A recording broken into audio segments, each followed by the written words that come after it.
na kukosa kadi nyekundu leo imefanya mchezo kuwa mgumu sana. Kwamba mjazoea hali imekuwa tofauti. Nafikiri tungepata nyekundu mbona tulikuwa tunamnywa nyingi.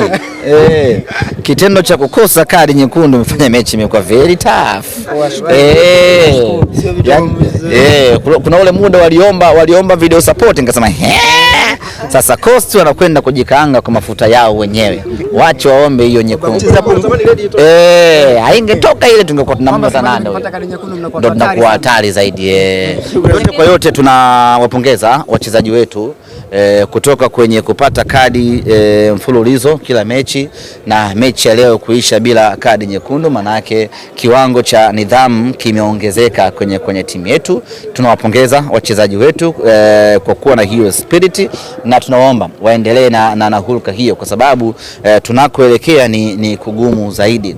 Utakuja kupewa kadi nyekundu kwenye mechi ambayo inayofuata ni dhidi ya Azam, inayofuata ni dhidi ya wale wengine, kwa hiyo utakuwa umegharimu timu. Kwa hiyo ni vema tuka maintain discipline kwa kiwango cha hali ya juu ili kuifanya Simba kuwa salama nyakati zote.